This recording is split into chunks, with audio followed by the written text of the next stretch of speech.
الحمد لله رب العالمين،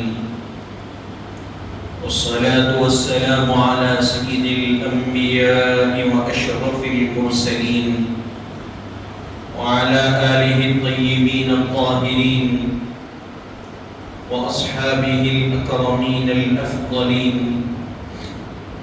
وأولياء أمته أجمعين إلى يوم الدين.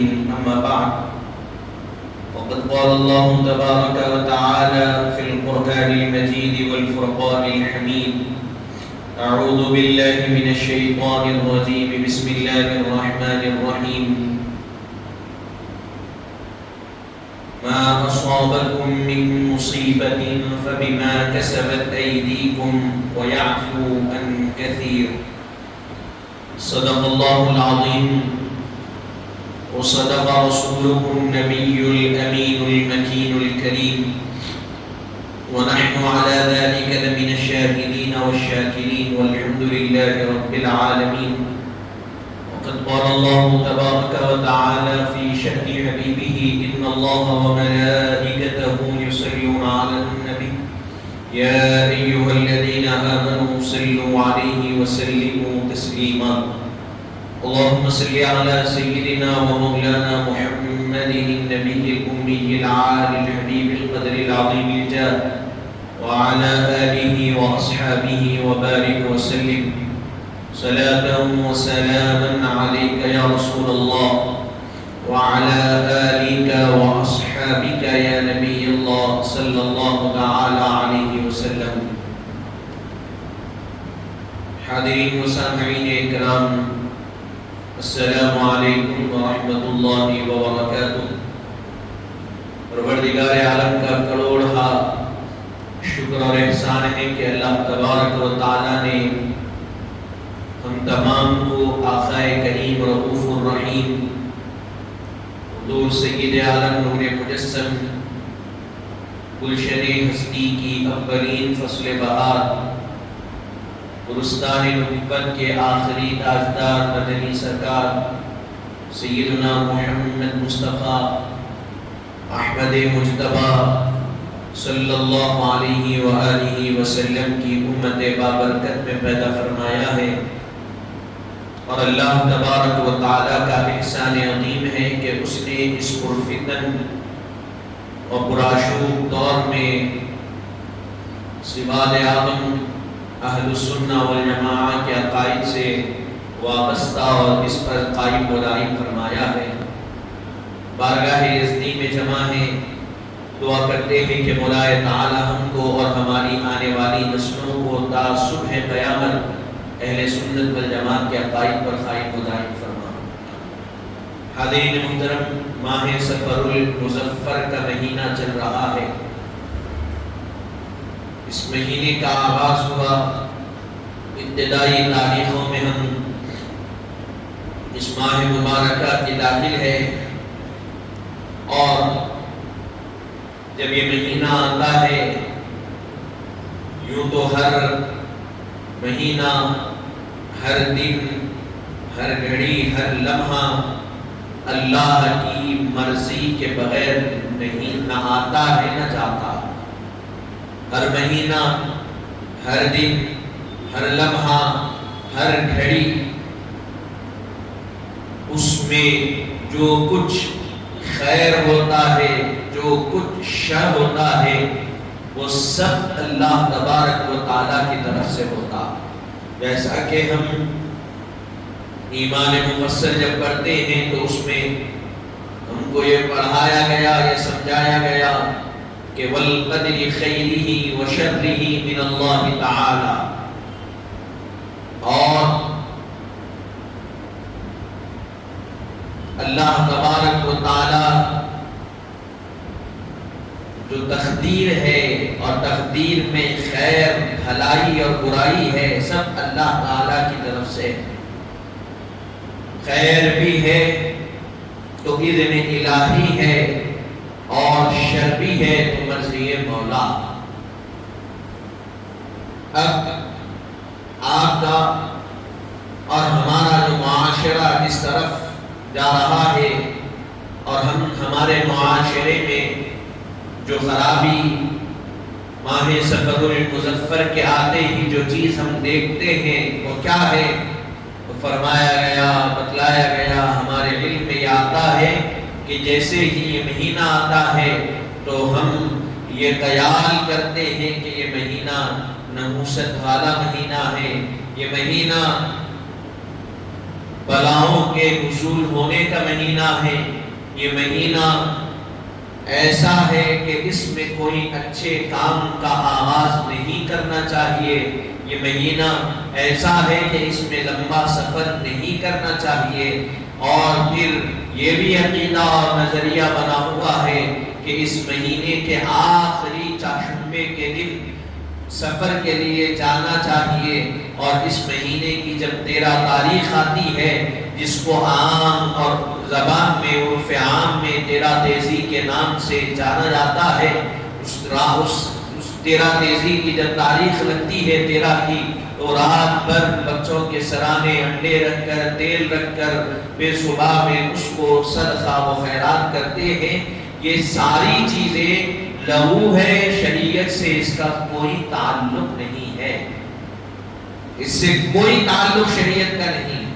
کوئی دن، کوئی مہینہ، کوئی ہفتہ، کوئی 13 تاریخ یا کوئی چاشمہ ایسا نہیں ہے کہ جس میں اللہ تبارک و تعالی جس میں کوئی بلائیں نازل ہوتی ہو یا نحوستیں نازل ہوتی ہو، بلکہ ہر وقت، ہر آن، ہر لمحہ اللہ تبارک و تعالیٰ کی بارگاہ سے رحمتیں نازل۔ میں نے آیت مبارکہ پڑھی، اللہ کی بارگاہ سے دونوں چیزیں نازل ہوتی، ایک خیر بھی آتا ہے، دوسرا شر بھی آتا ہے، ایک رحمت بھی آتی ہے، دوسرا نحوستیں بلائیں بھی آتی ہے۔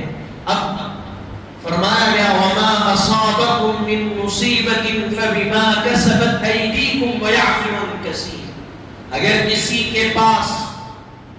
کے پاس نحوست آ رہی ہے، بلائیں ہیں، خیر نہیں ہے، تو وہ یہ خیال کرے، قرآن اس کو یہ تعلیم دے رہا ہے کہ تمہارے پاس جو کچھ پریشانی آ رہی ہے، جو کچھ پریشانی اور مصیبت آ رہی ہے، یہ تمہارے برے اعمال کی وجہ سے آ رہی ہے۔ مَا أَصَابَكُم مِّن مُّصِيبَةٍ فَبِمَا كَسَبَتْ أَيْدِيكُمْ، جو تم نے اپنے ہاتھوں سے کمایا ہے اس کے عوض تم کو پریشانی آ رہی ہے۔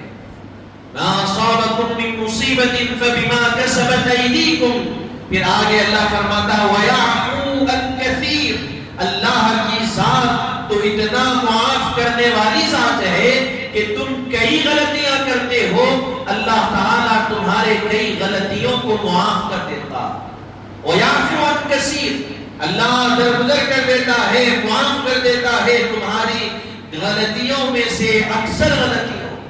تو ذرا سوچئے، ہم جو غلطیاں کرتے ہیں، ہم جو اپنے ہاتھوں سے برائیاں کماتے ہیں، اللہ تعالیٰ اس میں سے اکثر کو معاف کر رہا ہے، اور چند کے عوض مصیبت آ رہی ہے تو ہمارا یہ حال ہے، جب پورے کے پورے برے اعمال کی مصیبت آ جائے تو ہمارا کیا حال ہوگا؟ آپ سوچئے، آپ خود غور کریے، میں ہر کوئی اپنا محاسبہ کرے، ہر کوئی اپنے آپ کو ٹٹولے، اپنے دن اور رات کا محاسبہ کرے، دیکھے کہ اس کا دن کیسا گزر رہا ہے، اس کی رات کیسی گزر رہی ہے، کیا اس کے دن کا آغاز اللہ تبارک و تعالیٰ کی بارگاہ میں سر بسجود ہونے سے ہو رہا ہے، کیا اس کے دن کا آغاز یاد الہی میں ہو رہا ہے، اس کے دن کا آغاز قرآن کی تلاوت سے ہو رہا ہے، اس کے دن کا آغاز نماز کے پڑھنے سے ہو رہا ہے کہ نہیں؟ یہ غور۔ پھر جب رات ہو رہی ہے تو رات کیسے ہو رہی ہے؟ بستر پر جب لیٹے نیند لگ رہی ہے تو کس حال میں نیند لگ رہی ہے؟ کون سے مشغلے میں آپ نیند کے آغوش میں جا رہے ہیں؟ اس کے بارے میں غور کریں۔ آپ کا اٹھنا، آپ کا سونا اگر شریعت کے مطابق ہے، یاد الہی میں ہے، تو یقینی طور پر آپ اللہ کی بارگاہ سے خیر کی طرف گار۔ اور اللہ آپ کے لیے خیر کو نازل کرے گا، لیکن آپ کا دن بھی آغاز ہو رہا ہے لہولاب میں، اختتام ہو رہا ہے لہولاب میں، پھر اس کے بعد طرف تماشا یہ ہے کہ صبح بھی کس حال میں ہو رہی ہے، رات بھی کیسی کیفیت میں ہو رہی ہے، پھر کہنا یہ ہے کہ اللہ تعالیٰ ہم کو کیوں نہیں دیتا، کیوں عطا نہیں کرتا۔ اللہ کے بندو غور کرو کہ شریعت کے اور اسلام کے اور دین کے مطابق ہماری صبح و شام ہو رہی ہو، اللہ تعالیٰ ہم کو عطا کرے۔ مثال کے طور پر کوئی ایک انسان ہے، آقا ہے، اس کا غلام ہے، تو غلام آقا کی فرما برداری کرے گا تو غلام آقا اس کے ناز نخروں کو اٹھائے گا۔ اگر غلام فرما برداری نہیں کرے گا تو آقا کیوں اس کا خرچہ اٹھائے گا؟ ایک شوہر اور بیوی ہے، اگر بیوی شوہر کی اطاعت کری، شوہر کی فرما بردار بن کر رہی، شوہر کے تابع رہی، تو تب جا کر شوہر اس کے اخراجات اٹھاتا ہے، وہ جیسا بولی سنتا ہے۔ لیکن جب خلاف ہو جائے تو کیوں سنتا ہے شوہر؟ جب اس کے مطابق نہیں چلے، وہ جیسا چاہتا ویسا نہیں چلے، تو شوہر اس کا خیال نہیں رکھتا، اس لیے کہ تم ہمارا خیال نہیں رکھ رہے ہیں تو ہم تمہارا کیوں خیال رکھیں؟ جب غلام ہو کر آقا کے خیال نہ رکھے، آقا کے حکم کے تابع نہ رہے، تو کون سا آقا ہے جو غلام کا خیال کرتا ہے؟ کوئی نہیں رکھتا۔ لیکن آپ غور کریے، نہ آپ کی صبح اللہ کے مطابق ہو رہی ہے، نہ آپ کی شام اللہ نے جیسا کہا ویسی ہو رہی ہے، اس کے باوجود اللہ آپ کو کھلا بھی رہا ہے، پلا بھی رہا ہے، اس کے باوجود اللہ آپ کو سکون بھی دیا، آرام بھی دیا، اس کے باوجود اللہ آپ کو بے سر و سایہ نہیں رکھا، آپ کے سر پر سایہ بھی دیا، اس کے باوجود اللہ آپ کو بھوکا نہیں سنا رہا، کھانے کا انتظام فرما رہا ہے کہ نہیں؟ غور کریے، ایک آقا دنیا کا نہیں کرتا، لیکن اللہ تعالیٰ کر رہا، بتا رہا ہے وَيَعْفُو عَنْ كَثِيرٍ، تم بہت غلطیاں کرتے ہو اور اس میں سے ہم اکثر غلطیوں کو تمہارے معاف کر دیتے ہیں۔ جب اکثر غلطیوں کو اللہ معاف کر رہا ہے، چند غلطیوں کے عوض مصیبتیں نازل کر رہا ہے، تو اتنی مصیبتیں ہم کو نظر آ رہی ہیں۔ حضرین محترم، اللہ تبارک و تعالیٰ الف لام ارشاد فرماتا ہے الف لام میم احسب الناس ان يتركوا ان يقولوا آمنا وهم لا يفتنون۔ الف لام میم یہ حروف مقطعات ہیں۔ قرآن مجید کے کئی سورے الف لام میم، الف لام را، طٰ یاسین، حامیم، عین سین قاف، کاف ہا یا عین صاد، اس سے آغاز ہوتا ہے قاف نون۔ اب اس کا معنی کیا ہے؟ تو فرمایا یہ حروف مقطعات ہے، اس کا معنی اللہ جانے، اللہ کے حبیب جانے، اس کے علاوہ کوئی نہیں جانتا۔ آپ کوئی بھی کتاب، کوئی بھی تفسیر آپ اٹھا کر پڑھیے، الف لام میم کے نیچے جب اس کا ترجمہ لکھا جاتا ہے تو الف لام میم لکھتے ہیں، اس کا معنی نہیں۔ اب صوفیاء کرام اس کے معنی بیان فرمائے ہیں، بہرحال جس کی جتنی سوچ تھی، فہم تھی، جس کا جتنا علم تھا، وہ ان کے علم کے مطابق اس کی وضاحت کر کے بیان فرمائے۔ تو بہرحال فرماتے ہیں الف لام میم احسب الناس ان يتركوا ان يقولوا آمنا وهم لا يفتنون۔ اس آیت مبارکہ میں کیا فرمایا جا رہا؟ یہ سورہ عنکبوت کی پہلی آیت ہے۔ فرما رہے ہیں کہ اللہ تبارک و تعالیٰ پر جب بندہ ایمان لا لیتا، مومن بن جاتا ہے، مسلمان بن جاتا ہے، تو یہ خیال کرتا ہے کہ ہم مسلمان ہیں، سکون کی زندگی رہے گی۔ فرمایا نہیں، تم اسلام میں داخل ہوئے، مسلمان بنے، مومن بنے، تو تم پر پریشانیاں آئیں گی، مصیبتیں آئیں گی، آفتیں آئیں گی، تم ہر مصیبت، ہر پریشانی، ہر آفت میں ثابت قدم رہ کر گزارنا۔ اللہ تعالیٰ تم پر پریشانیاں، مصیبتیں نازل کر کر، آزمائشوں میں تم کو مبتلا کر کر دیکھنا چاہتا ہے کہ جو بندہ میری ربوبیت کو مانتا ہے، جو بندہ میری ذات سے تعلق کو جوڑ لیتا ہے، وہ پریشانی آنے پر کیا میرے دربار سے جڑا رہتا ہے کہ نہیں رہتا؟ یہ اللہ تعالیٰ مانتا۔ آپ بھول گئے انبیاء کرام کی زندگیوں کو؟ حاضرین محترم، ہمارے لیے مشعل راہ، کئی پریشانیاں آئیں، کئی مصیبتیں آئیں، کیوں آئیں؟ وہ تو اللہ کے نیک بندے ہیں نا۔ نبی کس کو کہتے ہیں؟ جو غلطی سے پاک ہے اس کو نبی کہتے ہیں، محفوظ عن الخطا، خطاؤں سے محفوظ جو رہتے ہیں ان کو انبیاء کہا جاتا۔ اس کے باوجود قرآن فرما رہا ہے وَمَا أَصَابَكُم مِّن مُّصِيبَةٍ فَبِمَا كَسَبَتْ أَيْدِيكُمْ وَيَعْفُو عَن كَثِيرٍ. جس کسی پر جو کوئی پریشانی آتی ہے، مصیبت آتی ہے، وہ اس کے ہاتھ سے کمائی ہوئی ہوتی ہے. تو مجھے بتائیے حضرت ابراہیم کو آگ میں ڈالا گیا، کیا انہوں نے ہاتھ سے کمایا تھا؟ وہ نہیں. کیوں غلطی کریں گے؟ اگر غلطی کریں گے تو مصیبت آئے گی، گناہ کریں گے تو وبال آئے گا. اگر تکلیف، اگر غلط کام کیے اس کا بدلہ ضرور ملے گا. لیکن حضرت ابراہیم کو آگے نمرود میں ڈالا گیا. حضرت ابراہیم کے بکریاں، حضرت ابراہیم کے ساتھ کیا کیا واقعات ہیں، حضرت اسماعیل علیہ السلام کے ساتھ، حضرت عیسیٰ علیہ السلام کے ساتھ، حضرت سمود علیہ السلام کے ساتھ، حضرت صالح علیہ السلام کے ساتھ. آپ جانتے ہیں واقعات انبیاء کے کیوں آئی؟ تو یہ ان کے وہ غلطیاں نہیں تھی، وہ اللہ کی آزمائش تھی. وہ جتنے بلند مقام پہ تھے اللہ تعالیٰ اتنی بلند طریقے سے ان کو آزمایا. ان کو جتنا بلند مقام دیا گیا تھا پھر ان کی ویسی آزمائش ہوئی، وہ اس میں کامیاب ہوئے.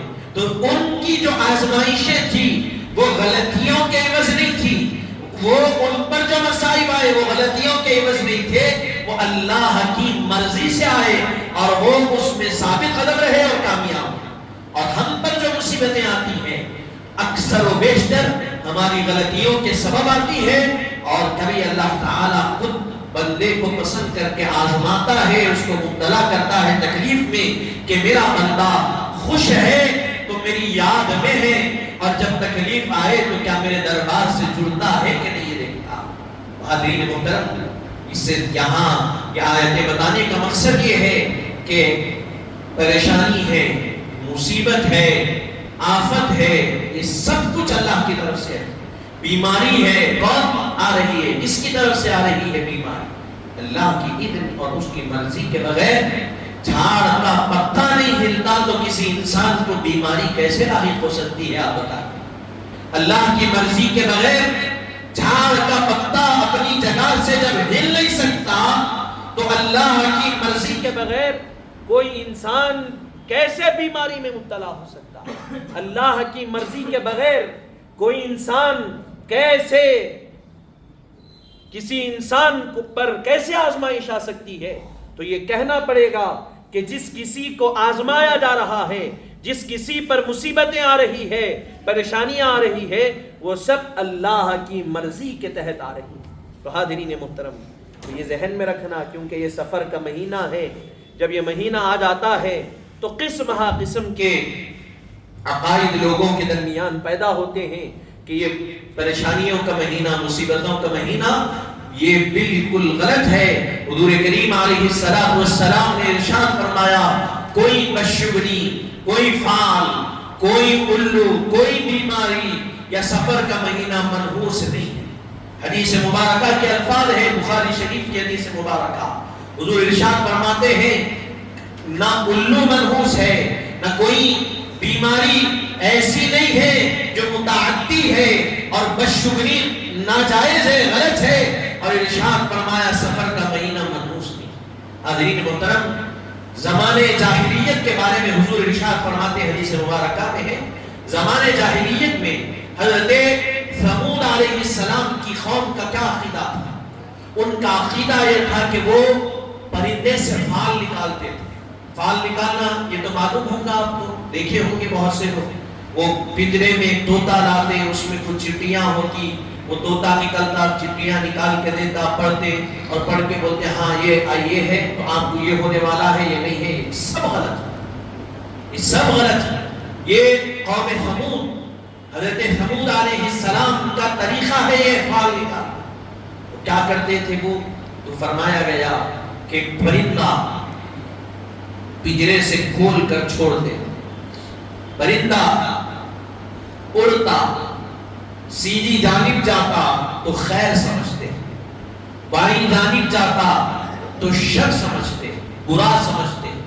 اور پرندہ سیدھا نیچے کی جانب زمین پر یا سیدھا اوپر چلا جاتا تو یہ خیال کرتے کہ ہم جس کام کے لیے فال نکالے ہیں، پرندہ چھوڑے ہیں، وہ کام ہونے والا تو ہے لیکن اس میں دیر ہو گئی.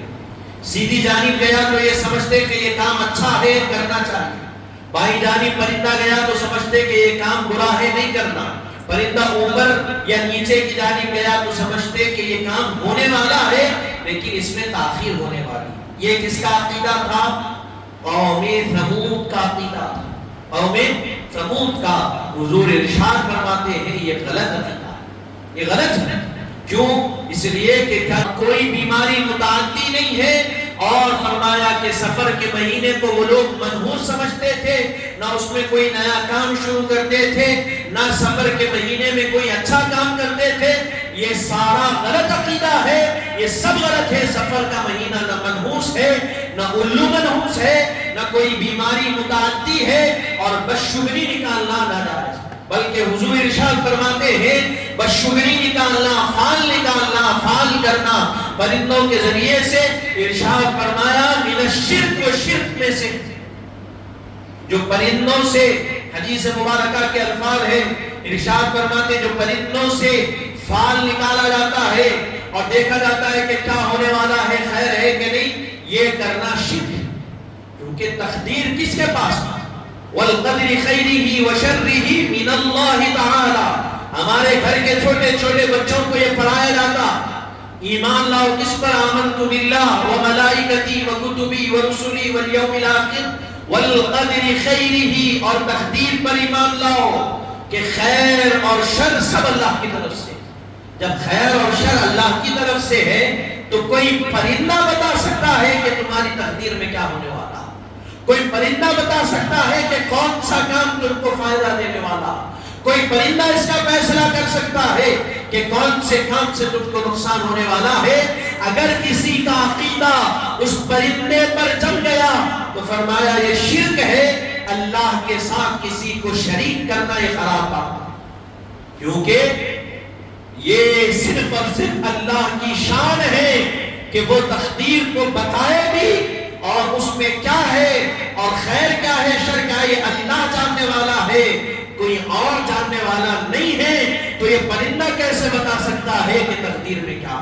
ہاں، اللہ کی علم اور اس کی مرضی سے چند ایسے لوگ گزرے ہیں اللہ تعالیٰ نے جن کو اس کا علم دیا، جیسے آپ کے اور ہمارے نبی ہیں۔ مسلم شریف اور دیگر احادیث مبارکہ کے الفاظ ہے، حضور بیٹھے ہوئے صحابہ کے درمیان، ایک آپ کے سیدھے ہاتھ میں ایک دفتر ہے اور بائیں ہاتھ میں ایک دفتر۔ حضور فرماتے ہیں صحابہ معلوم کیا ہے؟ ارشاد فرمایا یا رسول اللہ آپ خود بتائیے۔ ارشاد فرمایا یہ دفتر وہ ہے جس میں جنتیوں کے نام اور ان کی تعداد کیا ہے، اور قیامت تک جتنے لوگ جنتی ہیں ان سب کے نام اس میں لکھے، اور یہ فرمایا یہ وہ ہے جس میں جہنمیوں کے نام اور ان کی تعداد لکھی ہوئی ہے، اور آگے فرمایا نہ اس رجسٹر میں نہ جنتیوں کی جو تعداد مجھے دی گئی نہ اس میں ایک کا اضافہ ہونے والا ہے، جو جہنمیوں کی لسٹ مجھے دی گئی نہ اس میں ایک کی کمی ہونے والی، جو دے دی گئی کب بتا رہے ہیں؟ یہ مدینے میں بتا رہے ہیں، کب 1400 سال پہلے، کہ یہ جنتیوں کی فہرست ہے، یہ جتنے ہیں نا یہ سب جنتی ہے، اور یہ جتنے ہیں یہ سب جنتی ہیں، میں ان کے نام بھی جانتا ہوں اور ان کی تعداد سے بھی میں واقف ہوں، نہ اس میں ایک کا اضافہ ہونے والا ہے نہ ایک کی کمی ہونے والی ہے۔ یہ کس کی طرف سے؟ اللہ کی طرف سے آپ کو علم دیا گیا تھا۔ تو اللہ تعالیٰ نے جس کو علم دیا وہ جانتا ہے، لیکن اس کے علاوہ یہ جو غیر ضروری کے معاملات ہیں یہ سارے کے سارے غلط ہے، بلکہ فرمایا گیا یہ شرک ہے۔ اگر کوئی یہ کرتا ہے تو پھر اس کو اپنے ایمان کے بارے میں بھی سوچنا چاہیے کہ اس کے ایمان کا کیا حال ہوگا۔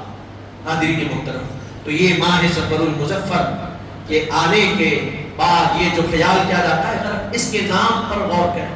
اس مہینے کو سفر المظفر کہا جاتا ہے، مطلب کیا ہے اس کا؟ کامیابیوں والا مہینہ۔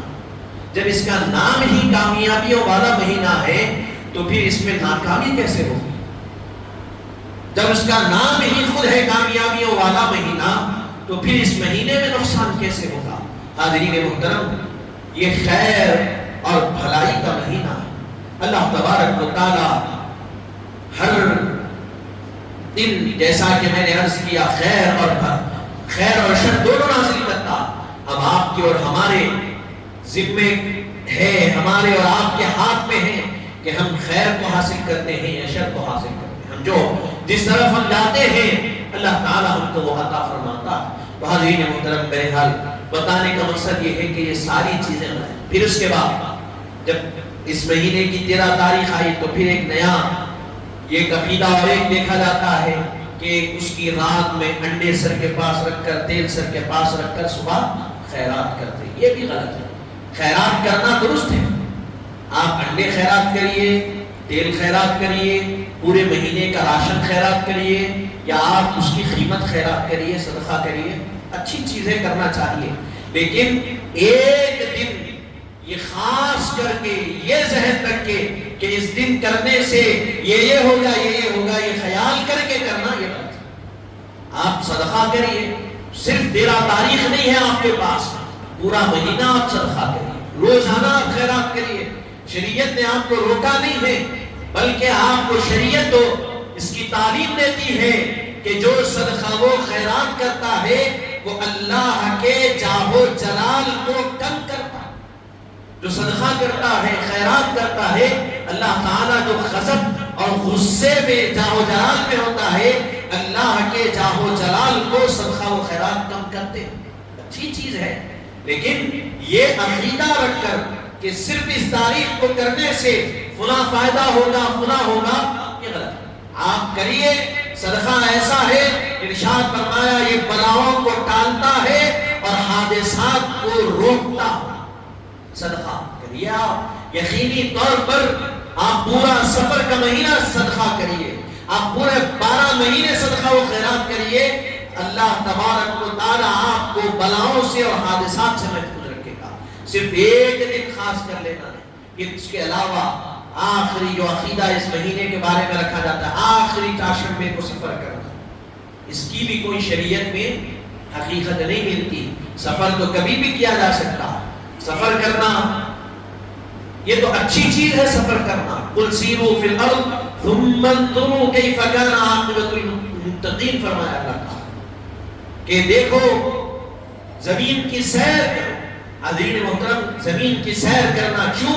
اس لیے کہ اللہ تعالیٰ کی جو نشانیاں ہیں اس کو دیکھ کر عبرت حاصل کرنا مقصد، اس کو دیکھ کر اپنے مقام پر یہ غور و فکر کرنا مقصد ہے کہ اللہ تبارک و تعالیٰ نے یہ ساری چیزوں کو کیسے بنایا۔ پھر آخری چاشمے کو سفر کرنا، تو یہ جو خیال ہمارے پاس یہ عقیدہ، کسی کا انتقال اگر پیر کو ہو گیا زیارت کرنا ہے چاشمے کو، تو نہیں کرتے۔ یہ عقیدہ بڑے لوگ جانتے ہیں، اس کے الگ الگ، لیکن چاشمے کا دن حدیث مبارکہ میں ہے، حضرت ابو ہریرہ رضی اللہ عنہ اس کی روایت بیان کرتے ہیں، حضور ارشاد فرماتے ہیں کہ ہفتے کے دن اللہ نے مٹی کو پیدا کیا اور چاشمے کے دن اللہ نے نور کو پیدا کیا۔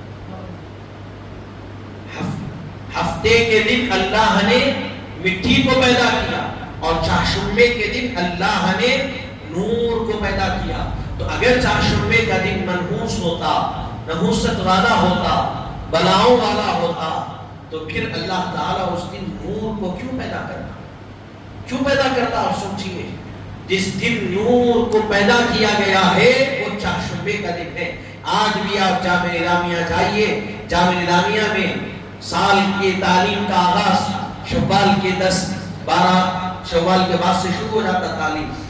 مثال کے طور پہ اگر 11 شوال ہفتے کے دن آئی، اتوار کے دن آئی، اتوار کے دن سے اب بچے جمع تو ہو جاتے جماعت میں، لیکن بڑی تعلیم شروع نہیں۔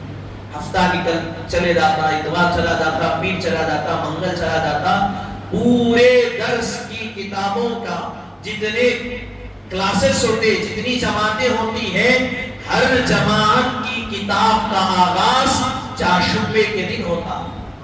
اس لیے کہ ہمارے اساتذہ فرماتے ہیں کہ جو کام چاشمے کے دن شروع کیا جاتا ہے، اللہ تعالیٰ اس کام میں برکت بھی رکھتا ہے اور وہ کام مکمل بھی ہوتا، اس میں خیر بھی رہتا ہے اور وہ کامیابی کو بھی پہنچتا۔ تو تعلیم کا آغاز اسی دن ہوتا ہے، اس لیے کہ جو کتاب تم پڑھ رہے ہو اس کے پڑھنے سے تم کو صلاحیت اور برکت بھی حاصل ہو اور وہ کتاب مکمل بھی ہو، اسی لیے اس کا آغاز چاشمے کو کیا جاتا۔ اب سوچئے کہ جب علم کا آغاز علماء جو بنتے ہیں ان کے علم کا آغاز ہی 4 جمعے کو ہو رہا ہے تو پھر یہ کیسے منحوس اور بلاؤں والا کی؟ یہ غلط عقیدہ۔ حاضرین محترم، آخری بات عرض کرتے ہوئے اپنی بات کو اختتامی مراحل کی طرف لاؤں۔ حضرت علامہ فخر الدین رازی رحمۃ اللہ علیہ اپنی تفسیر میں یہ واقعہ نقل فرماتے ہیں۔ حضرت امام حسن رضی اللہ عنہ کے پاس ایک شخص حاضر ہوا اور کہا کہ حضرت پریشان ہوں، دعا فرمائیے پریشانی کے دور کے لیے، پریشانی کے دور ہونے کے لیے۔ حضرت امام حسن نے ارشاد فرمایا، آ کر پوچھا کہ حضرت پریشان ہوں، مصیبتوں میں گھرا ہوا ہوں، کیا کروں؟ ارشاد فرمایا استغفار کرو، استغفار کرو۔ پھر دوسرا شخص آیا اور کہا کہ حضرت پانی نہیں پڑ رہا ہے، کیا کروں؟ ارشاد فرمایا استغفار کرو، توبہ کرو۔ پھر تیسرا شخص آیا اور کہا کہ حضرت اولاد نہیں ہو رہی ہے، کیا کرو؟ ارشاد فرمایا توبہ کرو۔ چوتھا شخص آیا اور کہا کہ حضرت زمین ہے لیکن باغ اس پر جو لگایا جاتا ہے وہ نہیں لگ رہا، کیا کروں؟ کہا استغفار۔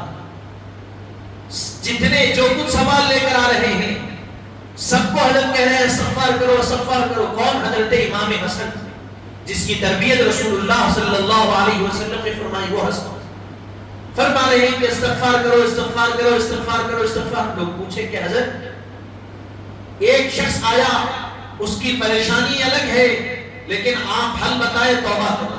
دوسرا شخص آیا اس کی پریشانی الگ لیکن آپ نے حل بتایا توبہ کرو۔ تیسرا شخص آیا اس کی پریشانی الگ، آپ نے حل بتایا توبہ کرو۔ چوتھا شخص آیا اس کی پریشانی الگ، آپ نے حل بتایا تو توبہ کرو۔ سب کی پریشانیاں الگ الگ ہیں لیکن آپ سب کو حل بتا رہے ہیں تو صرف استغفار کی تعلیم دے رہے ہیں۔ تو حضرت نے جواب دیتے ہوئے ارشاد فرمایا، کیا تم نے قرآن کی آیت نہیں پڑھی؟ فرمایا کہ وَقُلْتُ اسْتَغْفِرُوا رَبَّكُمْ إِنَّهُ كَانَ غَفَّارًا وَيُرْسِلِ السَّمَاءَ عَلَيْكُمْ مِدْرَارًا وَيُمْدِدْكُمْ بِأَمْوَالٍ وَبَنِينَ وَيَجْعَلْ لَكُمْ جَنَّاتٍ وَيَجْعَلْ لَكُمْ أَنْهَارًا۔ ارشاد فرمایا کہ وَقُلْتُ اسْتَغْفِرُوا، اللہ خود فرماتا ہے کہ لوگوں استغفار کرو۔ إِنَّهُ كَانَ غَفَّارًا، اللہ تعالیٰ کا ہے معاف کرنے والا۔ يُرْسِلِ السَّمَاءَ عَلَيْكُمْ مِدْرَارًا، اگر پانی چاہتے ہو توبہ کرو۔ وَيُرْسِلِ السَّمَاءَ عَلَيْكُمْ مِدْرَارًا وَيُمْدِدْكُمْ بِأَمْوَالٍ وَبَنِينَ، اگر اولاد چاہتے ہو توبہ کرو، اگر باغ اور پہاڑ چاہتے ہو تو توبہ کرو۔ ساری چیزوں کا جواب توبہ میں ہے، اس لیے کہ تم اللہ کو راضی کرو توبہ کر کے، تم جو چاہتے ہو اللہ تم کو وہ عطا کرتا چلا جاتا۔ تو حاضرین محترم، آج بارش نہیں ہو رہی ہے، آج پریشانی اگر ہم پر آ رہی ہے، آج مصیبت ہم پر آ رہی ہے، آج ہمارے پاس خیر و برکت نہیں ہے، آج ہمارے پاس مفلسی ہے، تنگدستی ہے، توبہ کرو، اپنے گناہوں پر نادم ہو، ندامت کے آنسو نہ ہو۔ اللہ تبارک و تعالی ان ساری چیزوں کو ختم کر کر بحالی کے دروازوں کو کھولے گا تمہارے لیے، ہمارے لیے، کیونکہ اللہ تعالیٰ کو جب ہم رو کر گڑ گڑا کر نادم ہو کر چند آنسو بہا کر دعا کرتے ہیں، وہ اللہ کو اتنا پسند آتا ہے۔ اللہ تعالیٰ تمہارے اور میرے آنسوؤں کو دیکھ کر، ہمارے گناہوں کو نہیں دیکھتا، آنسوؤں کو دیکھ کر جو ہم طلب کر رہے ہیں اللہ وہ نوازتا چلا جاتا۔ لیکن اپنے اندر ندامت ہو، ہمارا حال کیا ہے؟ ہمارے اندر تکبر ہے، ریاکاری ہے، دکھاوا ہے، ہمارے اندر دیکھ ہمارے خرابیاں ہیں یہ۔ اگر ہم ان خرابیوں کو دور کریں گے ہمارے اندر عاجزی پیدا ہوگی، ہمارے اندر ندامت پیدا ہوگی۔ ہم غلطی کرتے تو غلطی کرنے کے بعد نادم ہوتے ہم نہیں ہوتے، تو نادم ہونا، اللہ کی بارگاہ میں آنسو بہا کر دعا کرنا۔ اگر اولاد چاہتے ہو اللہ کو مناؤ، توبہ کرو، اللہ اولاد عطا کرے گا۔ اگر باغ و بہار چاہتے ہو اللہ کو راضی کرو، اللہ عطا کرے گا۔ اگر صحت چاہتے ہو تو اللہ کو راضی کرو، اللہ عطا کرے گا۔ کیونکہ یہ جو دنیا کے مجازی لوگ جو کچھ دیتے ہیں یہ جب بھی دیتے ہیں جب اللہ کی مرضی ہوتی۔ کسی کو بیماری ہوئی، شفا اس وقت تک نہیں ہو سکتی جب تک اللہ کی مرضی اس پہ داخل نہ۔ حاضرین محترم، اللہ کی مرضی کے مطابق جیو، اللہ تبارک و تعالیٰ کے مرضی کے مطابق زندگی گزارو، اللہ تبارک و تعالیٰ سارے خیر کے معاملات ہمارے ساتھ فرمائے گا۔ اور اگر ہم اس کی مرضی کے مطابق نہیں گزاریں گے، ہم اس کے مخالفت میں گزاریں گے، تو پھر ہم پر پریشانیاں مصیبتیں آئیں گی، ہم کو پریشان ہونا پڑے گا، مصیبتوں سے دوچار ہونا پڑے گا، پھر پلٹ کر مصیبتوں سے دوچار ہو کر کدھر آنا ہے؟ وہی اللہ کے پاس آنا، کوئی اور جگہ تو جانا نہیں۔ وہی ایک دربار ہے جہاں ہم کو دستک دینی ہے، وہی ایک وحدہ لا شریک ہے جو ہماری سننے والا ہے اور ہمارے معاملات کو حل کرنے والا ہے۔ تو پریشانی آنے کے بعد جانا، اس سے بہتر یہ ہے کہ پریشانی آنے سے پہلے اسی سے جڑے رہنا۔ اس لیے کہ جب حضرت آدم علیہ السلام، آخری بات عرض کر کے بات ختم کر رہا ہوں، جب دنیا میں آئے تو کوئی معلوم ہوا جتنے جانور تھے کہ اللہ کی طرف سے ایک بندہ آیا، اللہ کے بزرگ بندے زمین پر آئے، کوئی نہیں گئے۔ ایک ہرن کیا کیا؟ آپ کے دیدار کے لیے گئی، دیکھی واپس آ گئی۔ جب واپس آئی تو سارے جانور پریشان ہیں کہ گئی تو کیفیت اور تھی، واپس آئی تو خوشبو آ رہی ہے، کیا وجہ؟ تو کہا کچھ نہیں، حضرت آدم کے پاس گئی، اللہ نے ان کے دیدار کے عوض یہ پھل اور یہ نعمت دی ہے کہ اس کے اندر خوشبو پیدا کرنا، اس کے اندر خوشبو پیدا ہوگی۔ وہ گئی آ گئی۔ اب دوسرے جانور، ہمارے اندر بھی آما خوشبو، گئے آئے لیکن خوشبو نہیں آئی، اس لیے کہ معلوم تکلیف ہونے کے بعد، معلوم ہونے کے بعد جانا اور ہے، معلوم ہونے سے پہلے جانا اور۔ جب معلوم تھا کہ کوئی نعمت ملنے والی نہیں ہے، لیکن جب گئی تو نعمت اس کو حاصل ہو گئی، اور جتنوں کو معلوم ہوا تو کس غرض سے گئے؟ نعمت کے پانے کے غرض سے گئے، نعمت نہیں ملی، جو صرف دیدار کے غرض سے گئی اس کو اللہ نے نعمت عطا کر دی۔ تو اسی طرح علماء فرماتے ہیں اللہ کے دربار میں پریشانی آنے کے بعد جڑنا اور ہے، مصیبت آنے سے پہلے اللہ کے دربار سے جڑ جانا یہ اور، پہلے سے جڑے رہنا۔ پریشانی آئی جڑنے کے بعد تو مولا پہلے سے تجھی سے جڑا ہو، اب آئی تو ہی اس کو حل کر لے۔ جب پریشانی آئی تو تک پلٹ کر آنا کون سی بات ہے؟ پریشانی آئی بات تو پلٹ کر آنا ہی آنا۔ علاج، بیماری آنے کے بعد علاج کرانا اور ہے، بیماری آنے سے پہلے اس سے محفوظ ہونا اور۔ حاضرین محترم، اب آپ کے ہمارے ہاتھ میں ہے کہ ہم کس طرف جاتے ہیں اور کس حال میں اپنے دن کو گزارتے ہیں۔ تو حاضرین محترم، یہی اپنی بات کو تمام کرتے ہوئے دعا کرتا ہوں کہ مولا تعالیٰ جو کچھ کہا گیا سنا گیا، کہنے سننے سمجھنے سمجھانے میں غلطی کوتاہی ہو تو مولا تعالیٰ اپنے رحم و کرم سے معاف فرما، بحرمت سے کہنے سننے سمجھنے سمجھانے سے زائد ہم کو عمل کی توفیق عطا فرما، بحرمت سیدی الانبیاء والمرسلین والحمد للہ رب العالمین وما علینا الا البلاغ المبین۔